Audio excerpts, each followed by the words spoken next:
Hello students, in this video we are going to discuss a practical application of refraction that we can see in our daily life a lot. As we know that light enables us to see an object, similarly here in this case, if there is an object placed at some depth in water, then the light rays coming from this object when enter into human eye, then that person will be capable of seeing that object. Okay, so the light ray that is coming normally to the surface of water will go undeviated, as we know that whenever light passes from one medium to another normally along the normal, then in that case it pass undeviated along the same path. But there are rays which are coming to the surface at a certain angle. For example, here I have drawn OB, which is a ray that is coming to this interface at an angle I, means the incident angle that this ray OB is making with the normal is I. So it get refracted, and it get refracted such that as it is moving from denser to rarer medium, so we know that whenever light ray moves from a denser to rare medium, it bends away from the normal. So its actual path is like this, while it gets bent away from the normal. So angle of refraction that we get will be greater than angle of incidence, and after reflection we get the ray BC.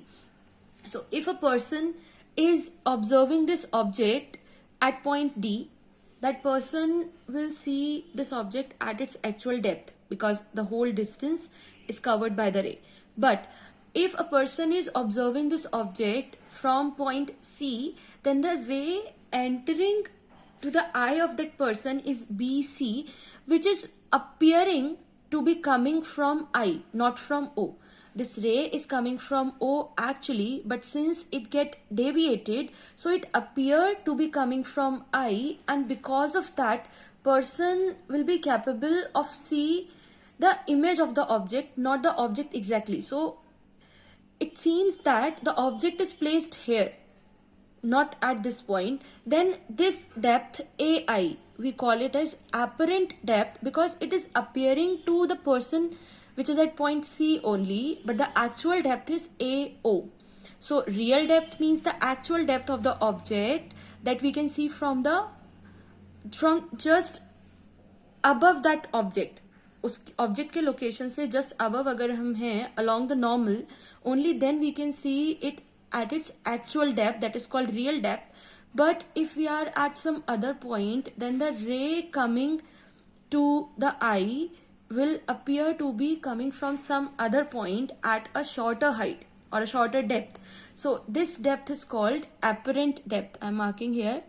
This depth AI is called apparent depth, and we are going to find a relation between real depth and apparent depth for the object O. So what we have here is an object at O whose real depth is denoted by AO. So this is the real depth, but person at point C. So but from point C, it appears to be at point I. So the object appears to be at point I, although it's at point O, but it appears that it is placed at I.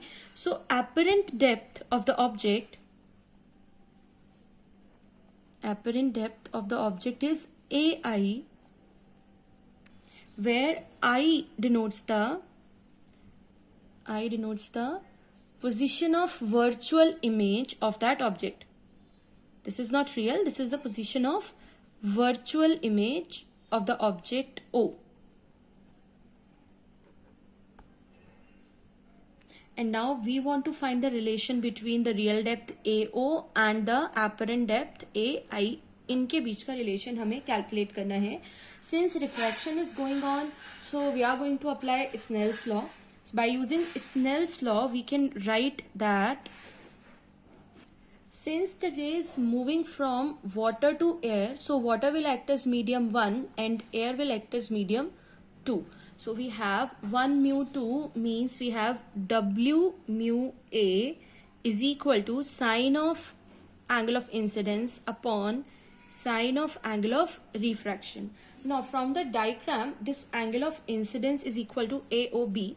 That means W mu A is equal to sine of angle AOB, and angle of refraction is equal to, this is angle of refraction which is equal to angle AIB also, because these are normal, both parallel, and this ray is cutting the two lines, so R is also equal to angle AIB. So I am writing it here, sine angle AIB. Now by using simple trigonometric formula, sine AOB like this, in this triangle AOB we can write sine of angle I as perpendicular upon hypotenuse. So it will be AB upon BO. This is perpendicular and this is hypotenuse for angle I. Similarly, in triangle AIB, sine of angle AIB can be written as perpendicular upon hypotenuse, means perpendicular is AB and hypotenuse is BI. So AB upon BI. Now if we solve it, we get BI upon BO. The term AB will be cancelled out from numerator and denominator. This shows that W mu A, we have W mu A, right? W mu A is equal to BI upon BO. Now the size of the pupil of human eye, right? Size of pupil of human eye is small, and that's why these two rays OA and OB, or the BC, that is coming after refraction, will enter human eye. These two rays simultaneously will enter human eye only if the position of A and B is close to each other. So the rays coming from object O, both will enter human eye or the pupil if the two are very close to each other. So we are considering that since the size of pupil is small, so both rays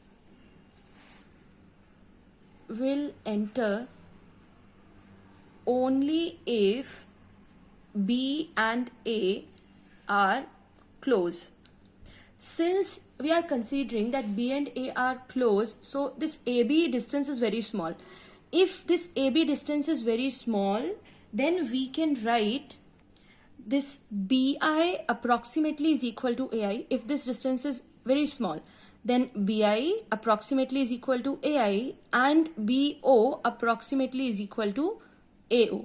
If the two points are very close, this is the consideration.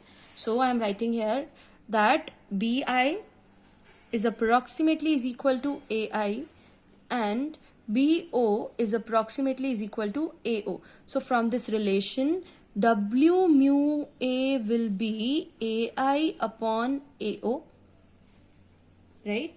Or we can write A mu W, that means the refractive index of water with respect to air is equal to AO upon AI. That means refractive index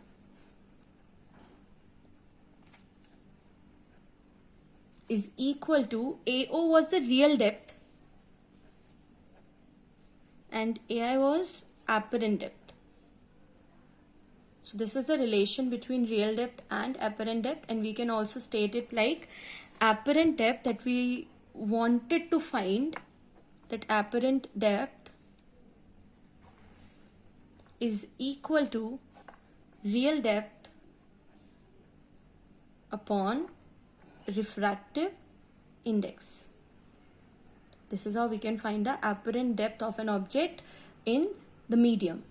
Now, since we know that refractive index of any medium is greater than unity, means if we exclude vacuum को छोड़ के, if we have any other medium, then its refractive index will going to be greater than unity, and because of that, since it will be greater than 1, apparent depth will always be less than real depth, and that's why that object will appear to be erased. We see it at a lower depth comparatively what is its actual depth. because refractive index other than vacuum of all the medium is greater than 1. That's why apparent depth is always less than real depth.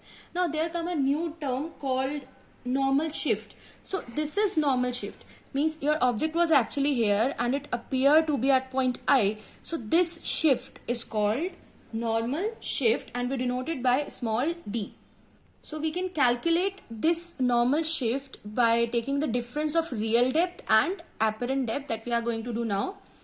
So normal shift is equal to, it is denoted by d, and it is equal to the difference between real depth and apparent depth.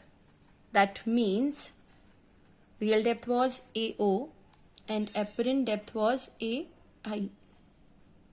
And we just find the value of apparent depth in terms of real depth, and it is equal to, apparent depth is equal to real depth upon refractive index. So it can be written as AO upon mu, and when we take common we get this normal shift D is equal to AO 1 minus 1 upon mu. This is the formula for normal shift. If the total depth, the initial or the real depth was T, then we can write it as D is equal to T 1 minus 1 upon mu.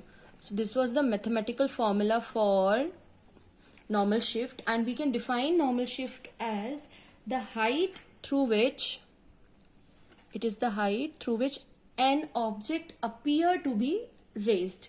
So we can write it as the height